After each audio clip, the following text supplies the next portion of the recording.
Welcome to the Gay Buddhist Forum, where teachers from all schools of Buddhism offer their perspectives on the Dharma and its application in modern times, especially for LGBTQI audiences. These talks are offered freely to the world and made possible by appreciative listeners. If you would like to support our efforts to share the Dharma with underserved audiences, please visit gaybuddhist.org. There you can donate, find a list of upcoming speakers, or enjoy many hundreds of these recorded talks dating back to 1996.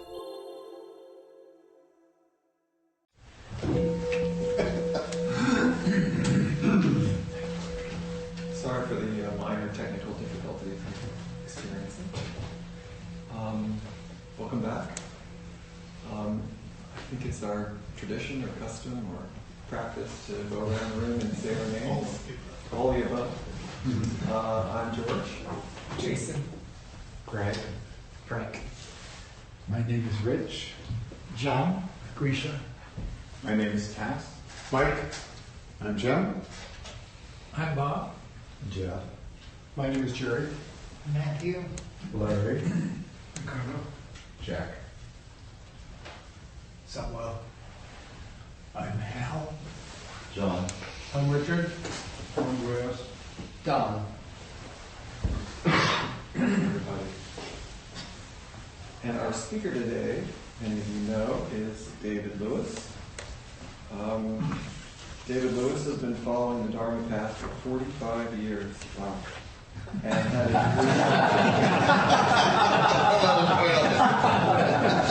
An ancient one. Since he was 5. and has a degree in, I can read this, comparative religious studies. He teaches insight meditation and enjoys sharing the Dharma at several sanghas around the Bay Area. And a proud longtime member of GBF. Welcome, David. Thank you. Lovely being here this morning.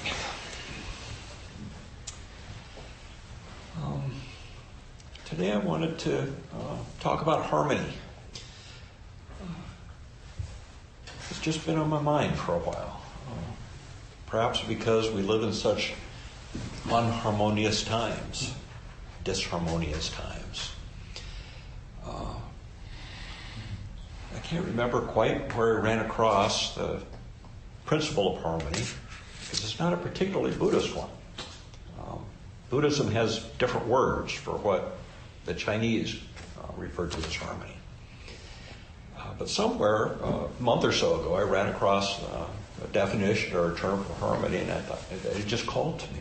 My heart went out to it. Wouldn't it be great if harmony was an organizing principle in our culture, as it was in ancient China? Harmony is the organizing principle around Confucianism, as I'll talk about in a few minutes.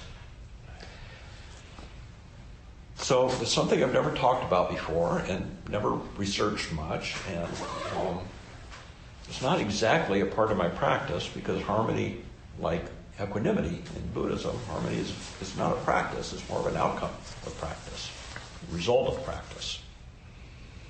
And as you know from my previous talks, I generally tend to like to talk about my practice. I can speak much more from my heart. So I have a little bit more in my head about harmony. Forgive me for that, and bear with me, as that means I'm going to read a little bit more than I usually do. Not my area of expertise. The definition, the Webster's definition of harmony, is a combination of parts into a pleasing or orderly whole. Congruity. The word harmony comes from the Greek. Harmonium, meaning joint. Joint like this is a joint. Agreement, concord. But also from the Greek verb, harmozo, to fit together. Again, to joint, like a joint. To fit together a joint. So I went looking for the Pali word, Pali being the Buddhist language for harmony, and there is one, and it means it's samavaya, not a very commonly used word, at least I haven't run across it very much in my Buddhist studies, but it has exactly the same definition. It means to join, joint.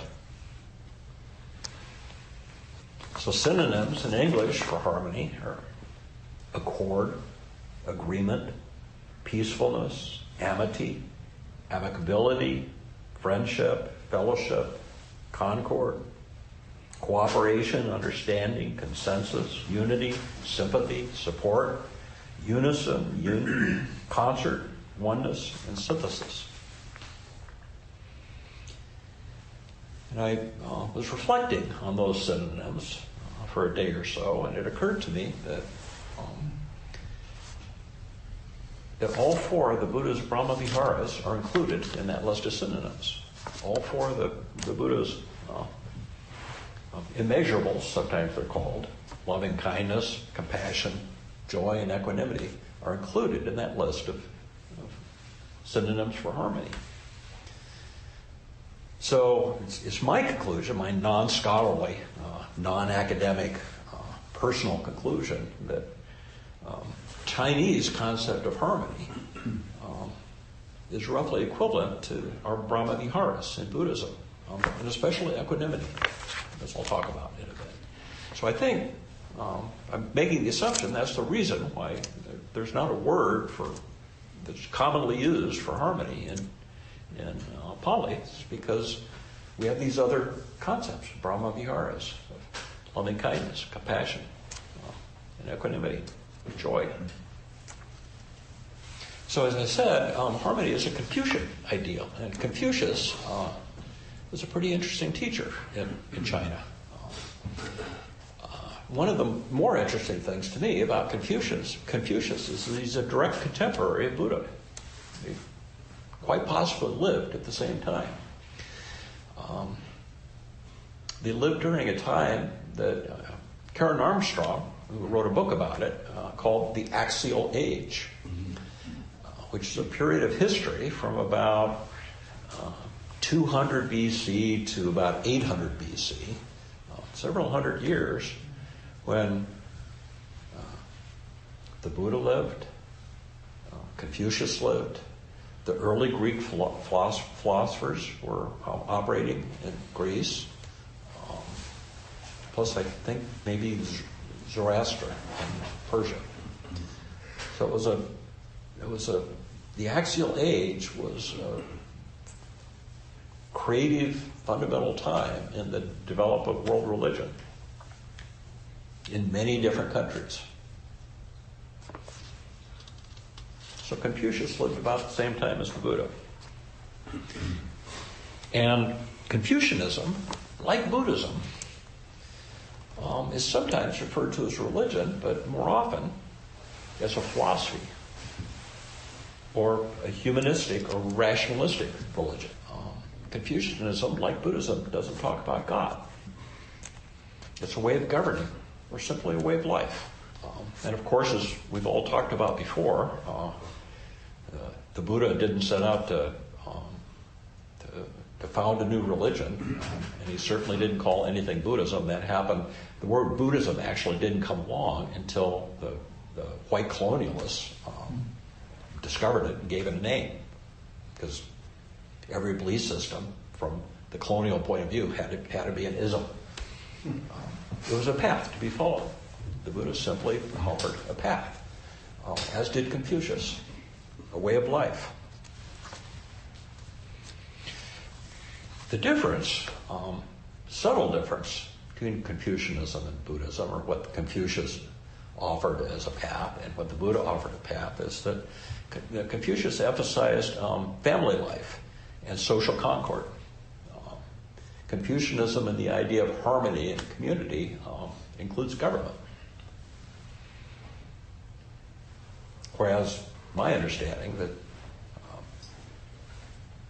the Buddha talked more about psychology and spiritual aspects of concord, at least when it comes to equanimity.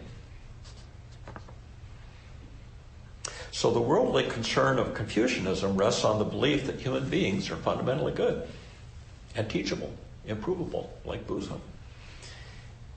and perfectible through personal and communal endeavor, especially self-cultivation and self-creation. Confucian thought focuses on the cultivation of virtue in a morally organized world. So, in the long history of Chinese civilization, harmony, even when Confucianism was out of favor, harmony has always been the most highly valued virtue, as equanimity is in Buddhism. It encompasses the fundamental principles of nature, society, and humanity. It's also a prerequisite for cultivating one's morality, protecting one's family, governing one's nation, and stabilizing the world. Harmony is at the core of Chinese traditional culture. It just strikes me as being a profoundly beautiful thing to have your organizing principle of your culture, ancient China, be harmony. It's not like equanimity. Harmony is not an idealistic concept. It's pragmatic. Naturally arises when we cultivate the right conditions in all aspects of our life and the world. All aspects of our life and the world. So one aspect is psychologically. Harmony means well-being, equanimity, self-restraint. Physically, in the body, harmony is balance, health. Ethically, most importantly, morality, or what we call sila in the Pali language, is the basis for all skillful action in harmonious interpersonal relations. Non-harming, compassion, right conduct, restraint. Simply keeping the Buddha's precepts contributes to harmony, leads to harmony, internally and externally. Harmony in our own life, and harmony in our relationships, and harmony in the world. The precepts, just to remind you, are refraining from harming living beings, other living beings, refraining from taking what is not freely offered, refraining from false speech and gossip, refraining from sexual misconduct, refraining from intoxicants that inhibit mindfulness. Those are the Buddhist precepts. Lead to harmony. And finally, well, probably not finally, there's more aspects of harmony I'm probably not covering here, environmentally. Harmony in environmental terms means recognizing the web of life is a miracle of harmony, interconnectedness of all beings, living in harmony with nature rather than trying to dominate it. Somebody like Jim would talk about harmony in music, a whole other take on the concept of harmony, which I'd actually like to hear about sometime. So especially regarding ethics, I ran across a quote a while back. Actually, this is a quote from Roshi Bernie Glassman, who just died about a month ago. He's a Zen teacher and did a lot of engaged Buddhism. And just after the 2016 election, this is how Bernie Glassman responded. The world is what the world is, and I will work the best way I can to do the healing I can to take loving actions. That was his response to what he considered the disaster of the election. The world is what the world is, and I will work the best way I can to do the healing I can to take loving actions. It's a harmonious response. The most interesting thing that I ran across studying up on harmony is that keeping harmony, recognizing harmony, recognizes differences. You can't have harmony without difference. No differences, no harmony.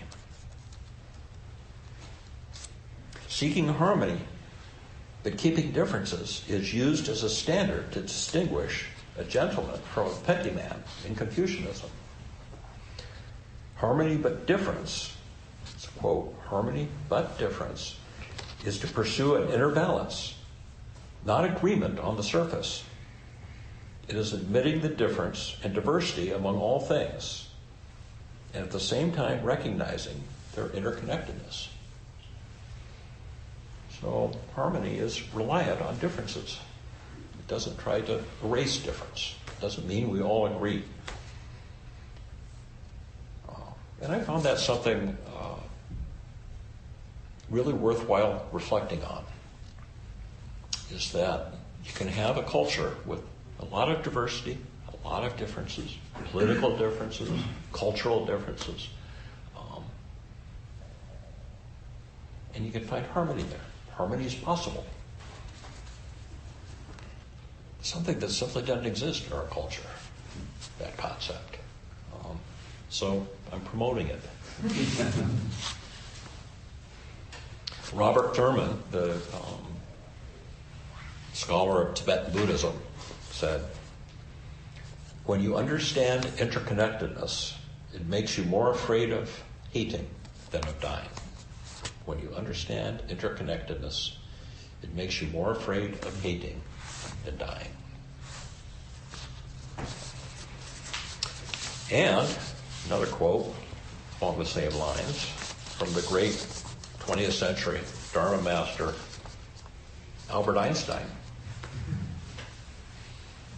"A human being is part of the whole called by us universe, a part limited in time and space. He experiences himself, his thoughts, and feeling as something separated from the rest, a kind of optical delusion of his consciousness. This delusion is a kind of prison for us, restricting us to our personal desires and to an affection for the few persons nearest to us. Our task must be to free ourselves from this prison by widening our circle of compassion and embrace all living creatures and the whole of nature and its beauty." It's a beautiful quote from Albert Einstein, talking about interconnectedness and harmony and difference, accepting differences.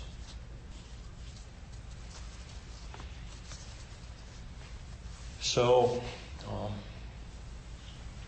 in my reflections on harmony, I kept coming back to, as I said before, the Buddha's Brahma Viharas, the divine abodes, and especially equanimity. Equanimity comes from the Latin equus, balanced, even, and animus, spirit, a balanced, even spirit, balanced spirit. Mind, balanced mind, internal state, mental calmness, evenness of temper, especially in difficult situations, especially when there's difference. Synonyms for equanimity are composure, calm, poise, self-possession, balance, serenity. A lot of the same words as synonyms for harmony.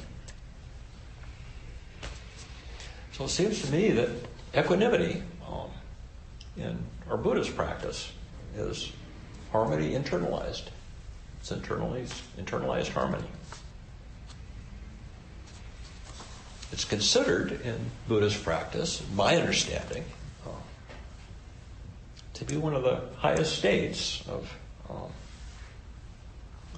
mind, most valued state of mind, valued more highly than happiness. Because happiness is a changing thing. Happiness comes and goes. It's not that happiness is not valued in Buddhism. Happiness is great, but it's temporary, and it's usually dependent on something. It's usually conditioned.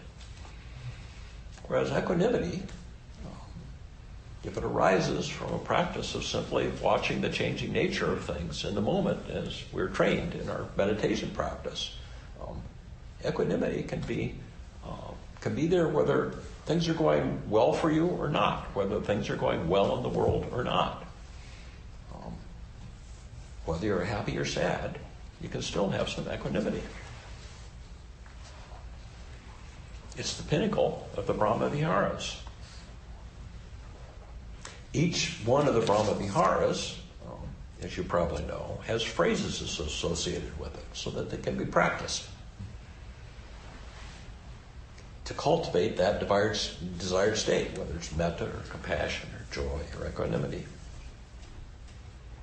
The phrases for equanimity typically are, you are the owner of your own karma.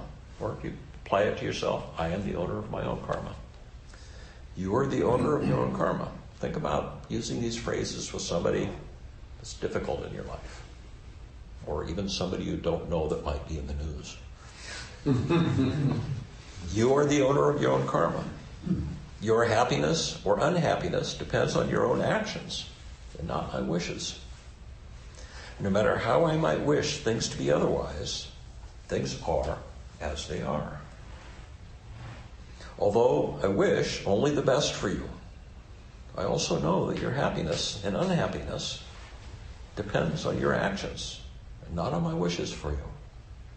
Whether I understand it or not, things are unfolding according to their lawful nature. This acceptance that things are unfolding according to their lawful nature seems to be an aspect of harmony. As I said, the reason this confluence of harmony and equanimity are speaking to me is because I don't see that reflected much in our own culture. Our consumer culture does not value or promote either harmony or equanimity. It trains and conditions us every day to believe that we don't have enough. We're not willing to accept, let alone be grateful for, what we have. We crave more stuff, seek more stimulation, and our default setting often seems to be agitation.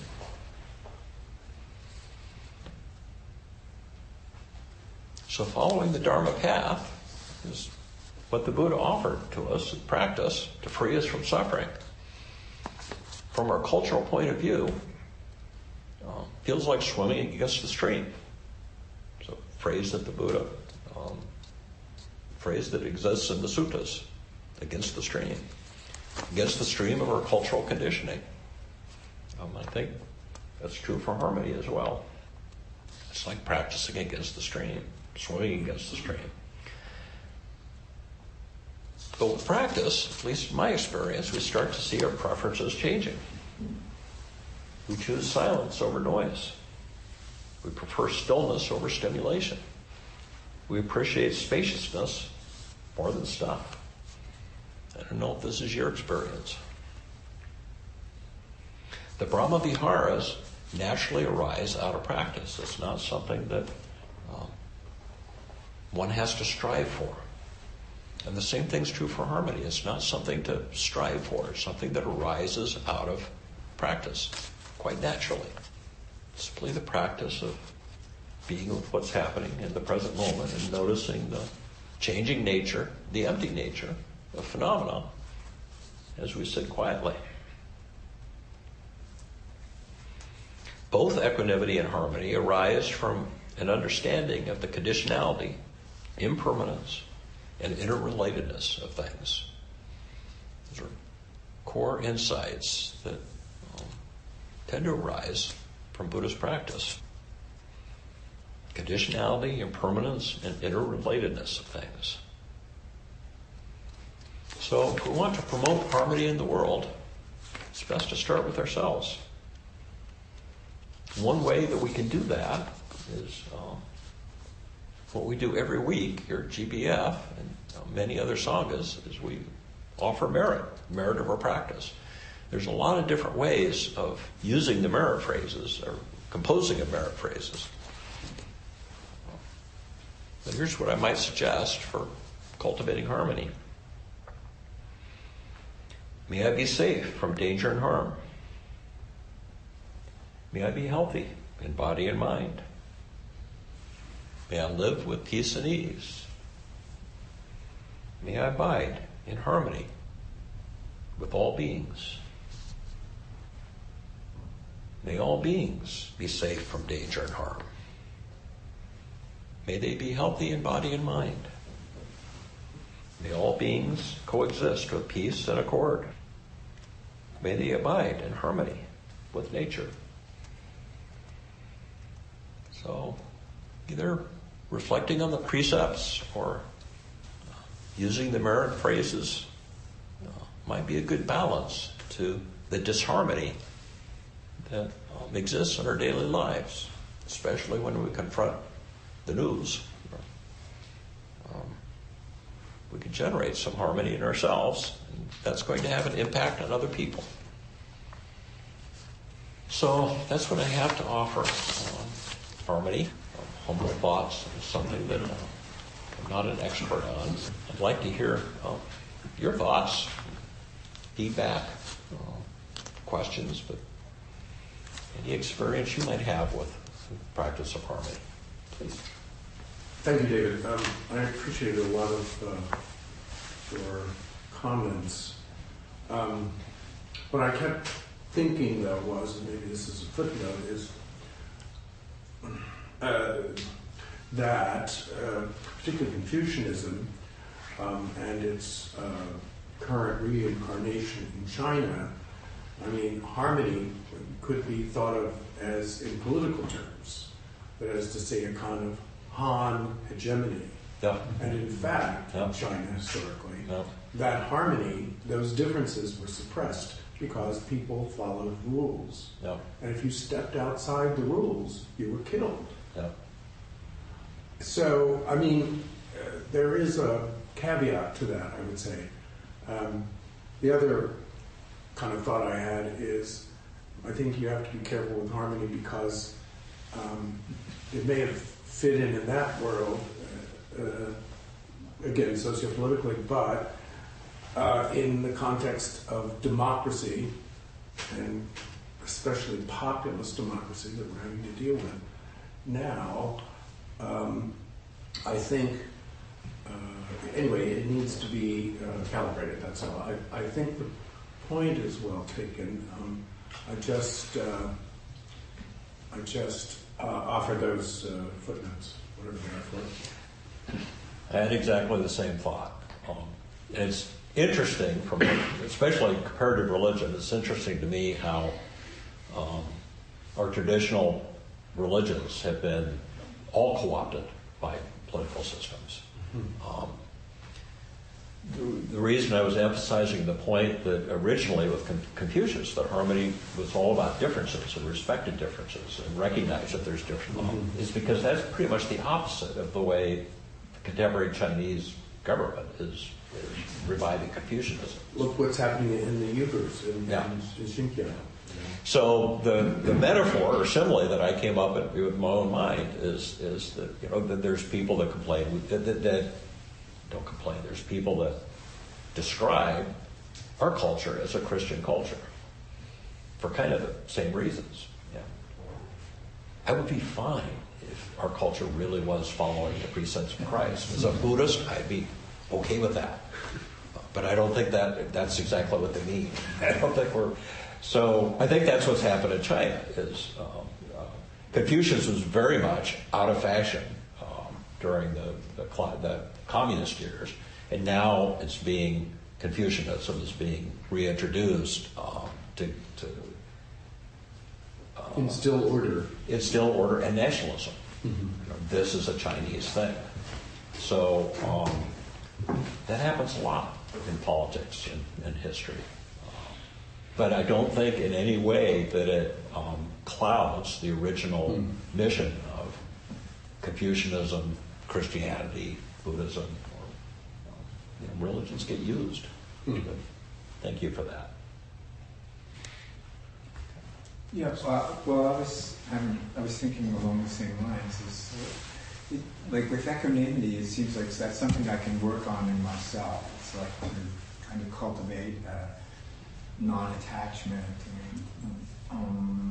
Whereas harmony kind of seems to have a bias against disruption and towards conformity. But I think it's maybe a shading it's not quite, there isn't as much difference there as I'm maybe initially feeling about that. It seems like harmony is more social. I get that. Whereas it seems like equanimity is something that... Well, for me, I think both of them are the result of I forget, did you say letting go? Or they're the result of practice. We don't say, okay, I'm going to sit down and practice equanimity today. We practice letting go and noticing the way things are. So I think the same thing's true for harmony. Is we don't instill harmony. Harmony is the result of. From a governmental or social point of view, it's the result of very wise leaders practicing, just to say, democracy in our country. When I was trying to think about a leader in our recent history that kind of embodied harmony, you might disagree with us, but Jimmy Carter came to mind.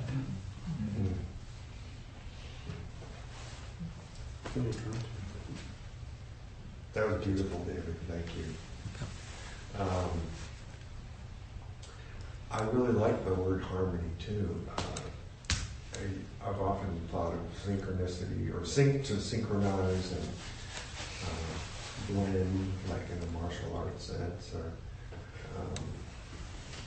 flow with. But it strikes me that what you're talking about is one that in observed practices, it seems that that's what a practice does, is synchronize the mind and the body and brings harmony within oneself. And so therefore, it's harmony with oneself, not to be blasphemous, but inner harmony is, it starts with us. That seems to me to also be a definition of equanimity to me, inner harmony. So thank you for that. It's not a concept that we usually work with. So it's basically that's why I wanted to offer it this morning. So what do you think of harmony? Thank you, David. That talk inspired me, and I also wondered if you can say where in this axial age the other great Chinese mystic, Lao Tzu, occurred. Was he part of this age? I believe, I might be wrong, but I believe that Lao Tzu was somewhat earlier. That's my and Lao Tzu is credited as founding Taoism. I mean, again, I don't think Lao Tzu, we're not even sure who it was. But he didn't say, I'm going to found Taoism. And that's a belief system, religion. But there are writings. Sorry? There are writings. Yes. And it's something I'd really personally like to learn more about, is the way these different Chinese systems came together, including Buddhism in China. One of the things that's really fascinating that's happening in the Buddhist world today, that we have a couple of minutes to talk about it, is there are Buddhist scholars, including a monk called Analayo, but also Stephen Batchelor and John Peacock, who's a gay English Buddhist teacher, who are looking at early Buddhist texts in China. What was transferred to China from India by Buddhist missionaries. It's something that we haven't, in the Western world, we haven't really looked at until very recently. We relied on the Pali texts, which mostly came to us through Sri Lanka. It's where much of the translation of the classical Pali text happened. But the Pali texts were translated several hundred years after the Buddha lived, as were the Chinese teachings. And one of the interesting things is they were translated at about the same time. So there's a theory, I think, somebody correct me if I'm wrong, John, there's a theory that that if you really want to know what the Buddha taught most closely to his time, without a lot of elaboration, that it's just as accurate to look at the Buddhist translations of what they call the agamas as it is to look at the Pali translations of what we call the Nikayas. They're just different translations of the same teachings. In one case, the teachings went to Sri Lanka and got translated. In another case, they went to China and got translated. And so what these translators are doing today, as we speak, is comparing the Chinese texts with the Pali texts and coming up with sometimes a new and unique twist on what the Buddha taught in his own time. So if you're an originalist or a fundamentalist Buddhist, as I claim to be, it's an interesting study to look at Buddhism in China. But Buddhism in China was also influenced by Confucianism and Taoism. And those influences on Buddhism informed what became known as Chan Buddhism in China, which of course became Zen in Japan. So Zen kind of went through the filter. It was Buddhism that went through the filter of Taoism in China. Thank you. Jim? Yeah, it's very interesting. Thank you. From what I've read, I want to recommend a book called Creation by Gore Vidal about a Greek diplomat in the time of Socrates who visited around the world and met both the Buddha and Confucius. It's quite wonderful, and he preferred Confucius personally. Gore did. Gore. Well, his character is diplomat, but it's called Creation. But it's from what I've read, it's been fascinating that it's sort of a sturdy stool in Chinese culture of Taoism as the universal relatedness concept, and Confucianism is for order in the family and in society, and Buddhism was for internal harmony and growth. And China had extraordinary continuity because of these things for like 2,000 years.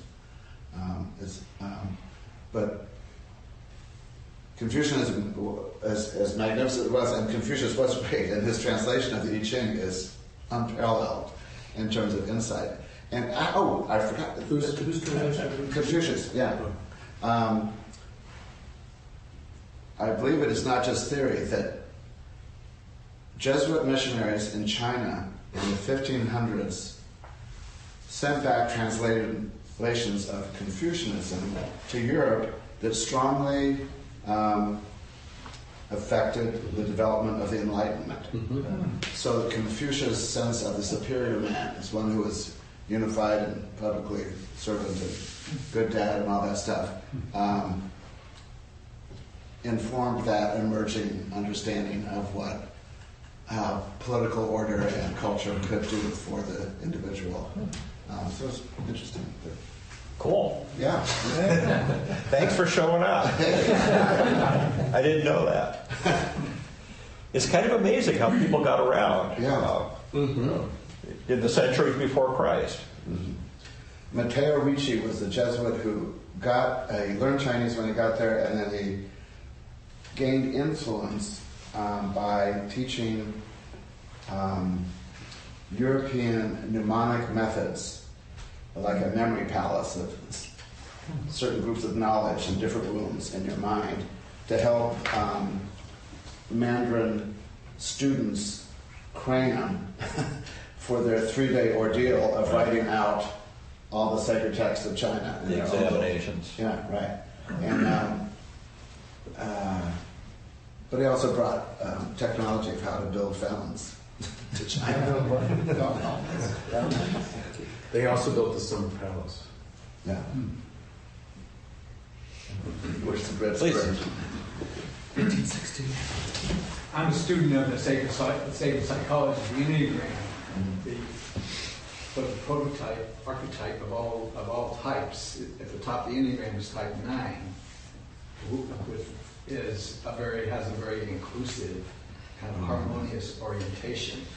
The false self of that, and the Enneagram identifies the false structure of all types, our attempt to be in contact with our true nature. But so from the false self, the harmony, the orientation towards harmony creates a lot of problems because it doesn't recognize the individual. But the true awake perspective from the 9 is one of inclusion. One of the natural talents of 9s is to be the mediators, to bring different perspectives together as the whole to solve problems. The challenge is to remember themselves and to include all points of view. So it's not about the attempt to push down differences, but to be able to see the whole perspective in an inclusive way. And it seems to me that another aspect of the 9s is the true being, the beingness, which is such a contrast to the orientation of our own society, which is about the individualism, which causes a great deal of damage or hurt, and problematic. Asserting our individualistic needs and egoic desire to be successful at the cost of the whole. So it's another good place to study this issue. Yeah. Thank you for that. It just goes to show that it's all dharma. Dharma isn't just what the Buddha taught. Dharma is the nature of things, that it gets reflected in these different belief systems in different countries. It seems to me that this is all encased in this paradox in which one has to hold in the same space and time both the whole and all its individual parts. And it's a paradox to recognize one without the other or with the other, because you either totally concentrate on individualism and the individual at the expense of recognizing the wholeness of all existence, or you go so far into wholeness that the individual is neglected, and there's a problem there too. It's just I struggle with that paradox, holding that paradox, which is non-dualism, Right. And there's a lot of that paradox shows up in a lot of different ways. In the Satipatthana Sutta, where basically the Buddha taught meditation, or what we should be paying attention to, over and over again he says, look at this internally and externally. All these principles are true internally and externally. I think it's along the same lines of what you just described, at least as I understand it. And I don't know if it's a paradox. Well, to a fragmented mind, I share your fragmented mind.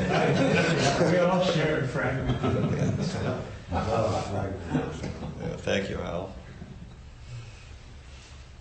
Anyone else? Please. I'm afraid what I'm about to say may reflect my ignorance and lack of study, but first I want to thank you. I had really never thought about harmony and the concept of it. Not thought about? Harmony. Harmony, yeah. And while you were talking, I got this sense that equanimity and harmony seem to be different aspects of some common element or concept for which I haven't heard a name. And for me, equanimity is an internal connection, and this goes opposite to what you and others have said. Equanimity is an internal connection whereas harmony is an external connection. Yeah. But somehow they're connected by being part of some same idea, some same concept. But I have no idea what that is, and I don't know if anyone's ever thought about that before, and if it makes any sense. Well, yeah, thank you for that. It feels, those two concepts, the way you put it, it feels very healing to me. It's the reason I'm kind of drawn to this exploration of harmony, is it feels healing to me in our times. And certainly, if you look at the history, the very, very long history of China, 5,000 plus years, they had a lot of rough times too. These systems address.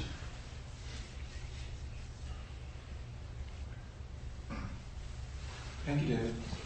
We have a room full of Dharma teachers. Announcements? Anybody? We have a host. Hey, yeah, here I am. Actually, I do have a little announcement. If any of you have nothing to do this evening, I have a friend, Joshua Raoul Brody, who's a Bay Area musical treasure. And around this time of the year, he puts together a little show called End of the Year Clearance Sale, which is End of the Year Clearance Sale, which is just basically people that he's accompanied throughout the year are invited to come and sing a song. And I'll be singing a song, and it's free, and it's at the right spot on 17th and Folsom tonight at 7 p.m. 17th and Folsom. Yeah. Is it the R-I-G-H-T or W-R-I-G-H-T? It's R-I-T-E. Oh. That's how right it is. And I can guarantee that there'll be melody and probably some outbreaks of harmony. So I am your host, and there are snacks out there just waiting to be eaten, and there's hot water for tea, and when you're done with your cups, just put them in the sink and I'll deal with them. Also, I will be carrying around the Dharma bowl. Dharma is the Pali word for giving. And your donations help sustain the Sangha, as well as help us with our the Larkin Street dinner, paying for our speakers, the rent, and also our newsletter. If you would like to be on our mailing list, not for the newsletter, but just for Sangha information, there's a sign-up sheet. And rumor has it that at 12:30, sometimes people convene outside and go out and have lunch or brunch. I think that's it. I think I covered it all. Yeah, thank you. And our speaker next week, if I can see it, is J.D. Doyle. J.D. Doyle serves as a core teacher at the East Bay Meditation Center and has served as a board member and was a co-founder of the LGBTQ meditation group, and on and on and on. Am I supposed to read it all? No. A lot of paragraphs. And is a fabulous person. There you go. There you go. I guess we can stand for the dedication.